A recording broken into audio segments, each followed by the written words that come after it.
तर नमस्कार मित्रांनो, तुम्हाला आता स्क्रीनवर एक कोड दिसत असेल ज्यामध्ये एक प्रिमिटिव्हचा ॲरे आहे, ज्यामध्ये आपण इनिशियलायझर लिस्ट थ्रू 10, 20, 30 असा डेटा दिला आहे. आणि दुसरा एक ॲरे दिसतोय तो म्हणजे कॅपिटल इंटिजरचा ॲरे, ज्याच्यामध्ये देखील आपण इनिशियलायझर लिस्ट थ्रू 10, 20, 30 हा डेटा देत आहे.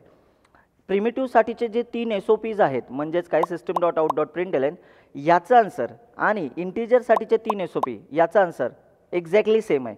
10, 20, 30 आणि दुसऱ्याचा आन्सर आहे 10, 20, 30.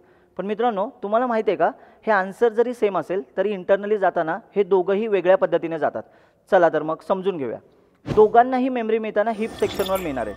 बट जो पहिला ॲरे आपला प्रिमिटिव्हचा आहे ना, त्याच्यामध्ये जेव्हा ॲरेचा 3चा बॉक्स बनेल त्यामध्ये 10, 20, 30 हा डेटा ॲरेच्या आतमध्येच जाणार आहे. पण दुसऱ्या ॲरेच्या सिनारिओमध्ये जो की क्लासचा ॲरे, त्यामुळे याच्यातले 10, 20, 30 यांना मेमरी मिळताना इंटिजर कॅशेमध्ये मिळणार आहे. आणि त्या ॲरेच्या 3 बॉक्समध्ये 10चा ॲड्रेस, 20चा ॲड्रेस आणि 30चा ॲड्रेस जे की इंटिजर कॅशेमधल्या ॲड्रेसेस त्याच्यामध्ये स्टोअर होणार आहे. याचाच अर्थ मित्रांनो, ही कन्सेप्ट जावाच्या सिनारिओमध्ये दिसताना वरती आपल्याला 10, 20, 30 10, 20, 30 हे सेमच आन्सर देत आहे, पण इंटरनली जाताना एक डायरेक्ट डेटा स्टोअर करतोय आणि एक ॲड्रेस स्टोअर करतोय. थँक्यू.